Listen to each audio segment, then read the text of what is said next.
So আজকে আমি যে টপিকটা তোমাদের পড়াবো সেটা হলো the story of village Palampur. ঠিক আছে, এটা হলো ক্লাস 9 ইকোনমিক্সের, এটা সেকেন্ড চ্যাপ্টার। ঠিক আছে, so the story of village Palampur মানে এটা একটা ভিলেজের স্টোরি। তো ওখানে কি চলে, ওখানে ইকোনমিটা কীরকম, তার সাথে আমরা একটু ইন্ট্রোডিউসড হব আজকে। সো শুরু করি। Requirements of production of goods and service. আমি একটা কথা বলি তোমাদেরকে, একটা গুডস বা সার্ভিস সেটা তো প্রডিউস হয়ে যায়, কিন্তু সেটা তৈরি করতে আমাদের রিকোয়ারমেন্টস কী কী লাগে? ল্যান্ড লাগে, লেবার লাগে, ফিজিক্যাল ক্যাপিটাল লাগে, আর হিউম্যান ক্যাপিটাল লাগে। এবার ল্যান্ড কেন লাগে? ল্যান্ড লাগে তার কারণ আমরা এই যে ফ্যাক্টরিতে যেখানে আমরা প্রোডাকশন করি, ফ্যাক্টরিটা দাঁড়িয়ে থাকে কোথায়? ল্যান্ডের ওপরে। গেল। লেবার লাগে। লেবার কেন লাগে? মেশিন তো আবার আছে, কিন্তু মেশিনটাকে অপারেট করবে কে? যে যার মধ্যে স্কিল থাকবে, যার মধ্যে নলেজ থাকবে ওই মেশিনটা অপারেট করার, সে পারবে করতে। গেল। Physical capital. ফিজিক্যাল ক্যাপিটাল কি? ফিজিক্যাল ক্যাপিটালের মধ্যে দু রকম জিনিস আছে, একটা মেশিনস মানে একটা ফিক্সড ক্যাপিটাল, একটা ওয়ার্কিং ক্যাপিটাল। ফিজিক্যাল ক্যাপিটালের মধ্যে ফিক্সড অ্যান্ড ওয়ার্কিং ক্যাপিটাল রয়েছে।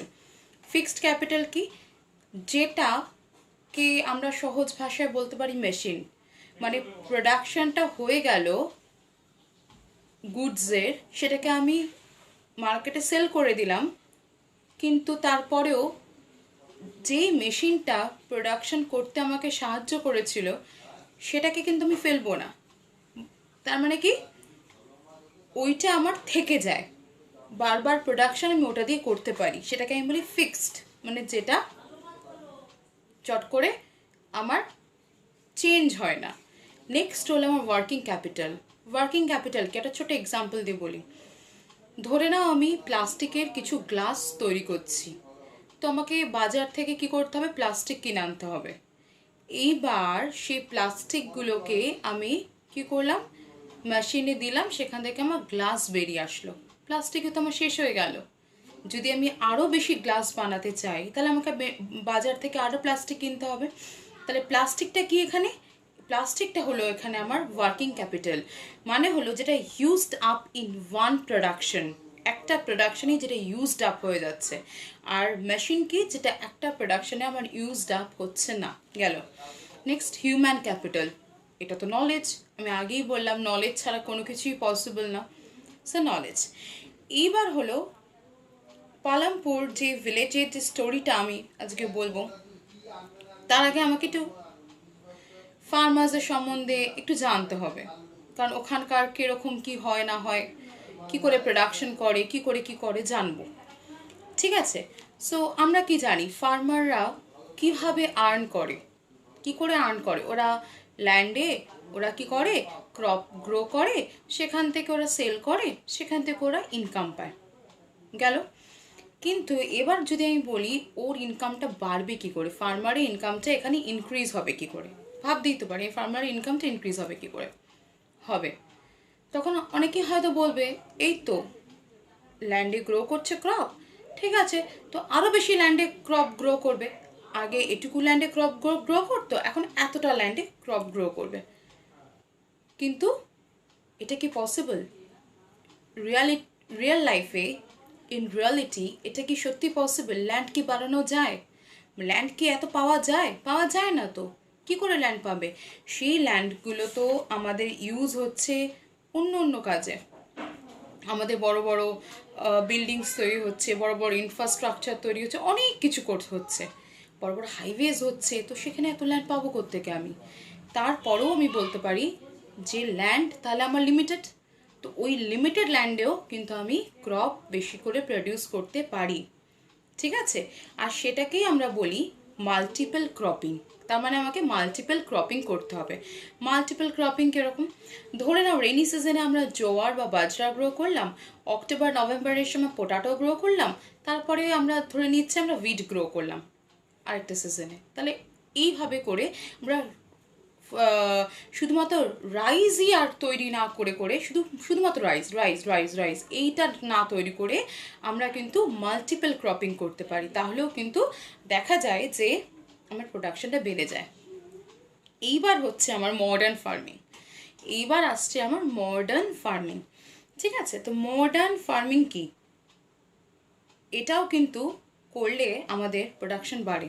তো একটা প্রোডাকশন বাড়ে আমার মাল্টিপল ক্রপিং, আরেকটা প্রোডাকশন বাড়ে আমার মডার্ন ফার্মিং, আর আরেকটাতে ওই মডার্ন ফার্মিংটাকে আমরা বলছি মডার্ন টেকনিক্স। কী কী রয়েছে মডার্ন ফার্মিংটা? কি মডার্ন ফার্মিং মানে হলো আমাকে হাই ইল্ডিং ভ্যারাইটি সিডস আমার লাগবে, রাইট?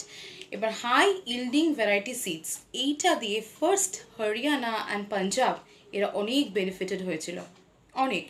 এদের হুইট আর রাইস প্রচুর প্রচুর বেড়ে গেছিলো, যা প্রোডাকশন করতো তার থেকে অনেক বেড়ে গেছিলো।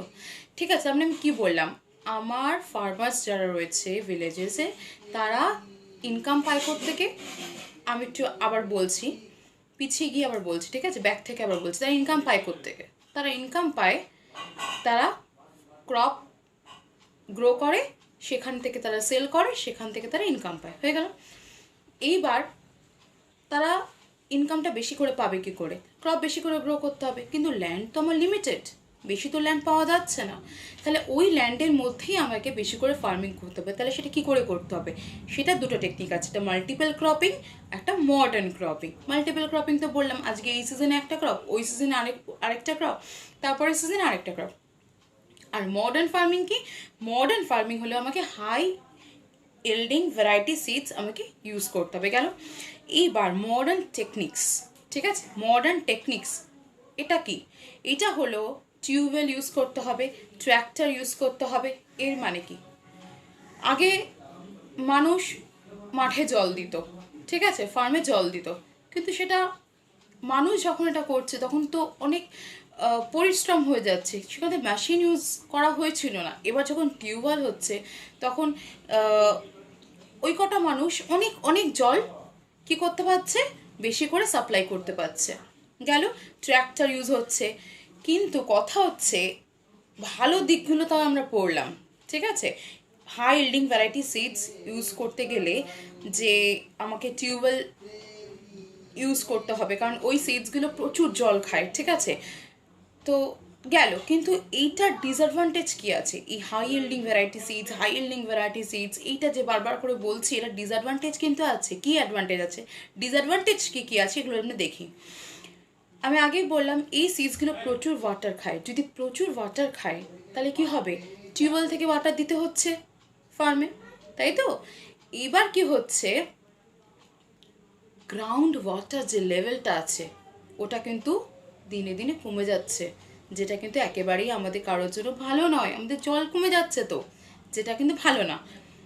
আরেকটা হচ্ছে কি হচ্ছে, কেমিক্যাল ফার্টিলাইজার ইউজ করতে হচ্ছে। ওই হাই ইল্ডিং ভ্যারাইটি সিডসগুলো কেমিক্যাল ফার্টিলাইজার ইউজ করতে হয় ওই সিডসগুলোর জন্য, পেস্টিসাইডস ইউজ করতে হয়। তার ফলে কি হয়, সয়েলের যে ফার্টিলিটিটা ওটা কিন্তু কমে যায়, তাই না?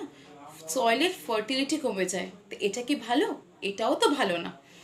নেক্সট, ফার্মার্স টাইপের থাকে, ঠিক আছে। আমাদের ভিলেজেসে, এটা তো পালামপুর ভিলেজের একটা ছোট করে গল্প বলা হচ্ছে, তো সেক্ষেত্রে আমি এবার আসবো আমি ফার্মার্স টাইপের হয়। ফার্মার্স ল্যান্ডলেস ফার্মার, যাদের কোনো ল্যান্ডই নেই, যারা অন্যের হয়ে কাজ করে, সেরকম ফার্মার্স আছে। স্মল ফার্মার্স আছে, যাদের কাছে ল্যান্ড থাকে ভীষণ কম, ভীষণ লিমিটেড, কিন্তু এই স্মল ফার্মার্সের মানে স্মল ফার্মার্স প্রচুর থাকে, এদের ল্যান্ড কম থাকে, কিন্তু কোয়ান্টিটিতে নাম্বার অফ স্মল ফার্মার্স প্রচুর থাকে, মানে চারিদিকে থাকে। মিডিয়াম ফার্মার্স আর থাকে লার্জ ফার্মার। এই লার্জ ফার্মারদের ক্ষেত্রে কি হচ্ছে, লার্জ ফার্মাররা নাম্বার অফ লার্জ ফার্মার্স কম থাকে, কিন্তু এদের কাছে ল্যান্ড থাকে প্রচুর। এইবার কি হলো, সো লার্জ ফার্মার্সদের কাছে ল্যান্ড আছে প্রচুর, কিন্তু লেবার, এদের লার্জ ফার্মারদের কাছে কি হচ্ছে, লেবার কম, তাই এরা স্মল ফার্মার্স ফার্মারদেরকে ডাকে, তোমরা আমার এখানে আসো, কাজ করো। আর স্মল ফার্মার্সদের কাছে এত এত অল্প এদের জমি, এত অল্প এদের ল্যান্ড, তাতে ওদের পেট ভরে না। ওইটা ইনকাম করে যে ওরা খাবারটা খায় সেটা ওরা আধা পেটেই খেয়ে থাকে। ওরা চায় আরও কাজ করতে, কিন্তু ওদের কাছে ল্যান্ড নেই, ওরা কাজ করবে কি করে? তখন ওদের খিদের জ্বালায় ওরা কি করে, ওরা লার্জ ফার্মার্সদের কাছে গিয়ে কাজ করে। বোঝা গেল গল্পটা? লার্জ ফার্মার্সদের কাছে তাহলে কি থাকলো, প্রচুর ল্যান্ড থাকে, কিন্তু এদের লেবার থাকে না। স্মল ফার্মার্সদের কাছে কি থাকে, এরা কাজ করতে চায় আরও, কিন্তু এদের কাছে ল্যান্ড থাকে না, ফলে এটা এক্সচেঞ্জ হয়। লার্জ ফার্মারদের কাছে স্মল ফার্মাররা এসে লেবার সাপ্লাই দেয়, সেখান থেকে ওরা ইনকাম আর্ন করে, সেখান থেকে ওদের পেট চলে। আর লার্জ ফার্মার্সরা কি করে, লার্জ ফার্মার্সরা ওই স্মল লেভেল যে ফার্মার্সগুলো আছে ওদেরকে নিজের ফার্মে নিয়ে আসে, কাজ করায়, নিজের ল্যান্ডে কাজ করায়, সেখান থেকে যে প্রফিট ওরা আর্ন করে সেটা দিয়ে ওরা কি করে, ওরা সিডস কেনে, ওরা মেশিন কেনে, যেগুলো ক্রপ প্রোডাকশনের জন্য লাগে, ওদের বিজনেসের জন্য যেই জিনিস লাগে সেগুলো তারা কেনে, ঠিক আছে? আর স্মল ফার্মার্সরা কি করে, স্মল ফার্মার্সরা লার্জ ফার্মার্সের থেকে লোন নেয় বা ব্যাংক থেকে লোন নেয়। আগে লার্জ ফার্মারদের কাছ থেকে লোন নিত অনেক হাই রেট অফ ইন্টারেস্টে, কিন্তু এখন ব্যাংক হয়ে গেছে, সুতরাং সেই ঠকানোর জায়গাটা ওদের থাকে না এখন। কিন্তু ওরা এইভাবে লোন নেয়, তারপর ওরা কাজ করে, প্রোডাকশন করে, কিংবা লার্জ ফার্মার্সদের ল্যান্ডে এসে কাজ করে, এবং সেখান থেকে ওরা ইনকাম পায়, এবং এখান থেকে ওদের পেট চলে। বোঝা গেল? পুরো ব্যাপারটা ক্লিয়ার? যদি না বুঝতে পারো ভিডিওটা আগে থেকে দেখো, আরেকবার শোনো, ঠিক বুঝে যাবে। নেক্সট, নন ফার্মিং অ্যাক্টিভিটিসও কিন্তু ভিলেজে হয়ে থাকে। সেগুলো কি? নন ফার্মিং অ্যাক্টিভিটিস কি? সেগুলো হলো dairy, small scale of manufacturer, then shopkeepers থাকে, ট্রান্সপোর্ট থাকে। ডেয়ারি কি আমরা খুব ভালো করে জানি, ওখানে প্রচুর আমাদের কাউস থাকে। আর এই ডেয়ারি বিজনেসটা ভীষণ পপুলার গ্রামে, ভিলেজেসের দিকে, ঠিক আছে? যেখান থেকে আমরা আজকে দুধগুলো পাই, আমরা মাদার ডেয়ারি বা আমুল যাই হোক না কেন, সব তো ওখান থেকে বিজনেসটা না। নেক্সট আসছে আমাদের স্মল স্কেল ম্যানুফ্যাকচার, যেমনি তোমার পটারি, এই যে হাঁড়ি কলসি মাটির জিনিসপত্র বিভিন্ন বানানো, তো এগুলো তো ওখান থেকে আসছে। এইরকম জিনিসপত্র রয়েছে যেগুলো ফার্মিংয়ের সাথে রিলেট না, ফার্মিং ছাড়া আর কি বিজনেস গ্রামে হয়ে থাকে। তার মধ্যে ডেয়ারি পড়বে, তার মধ্যে স্মল স্কেল ম্যানুফ্যাকচার পড়বে যারা ওই পটারি বানায়, আরেক পড়বে শপকিপার্স, যারা কি বলবো, তারা সিটিতে যায়, সিটিতে গিয়ে তারা জিনিসপত্রগুলো কেনে এবং সেগুলোকে তারা কান্ট্রি সাইড বা ভিলেজে গিয়ে বিক্রি করে। হয়ে গেল। ট্রান্সপোর্ট কি? যেমনি অটো বলো, বাস বলো, ট্রাক ড্রাইভার্স বলো, এইসব বিজনেসও রয়েছে। তো এই হলো আজকে টপিকটা, শেষ হয়ে গেল। আমি গল্পের মাধ্যমে তোমাদেরকে বলে দিলাম, তোমরা এটা আগে শোনো আমারটা, তারপর তোমরা অবশ্যই করে বইটা খুলে চ্যাপ্টারটা পড়বে, নাহলে কিন্তু কিচ্ছু মিনিংলেস হয়ে যাবে আমার পড়ানোটা, ঠিক আছে? সো চলো বাই, নেক্সট ভিডিও এর পরের চ্যাপ্টার নিয়ে আমি আসবো। Thank you.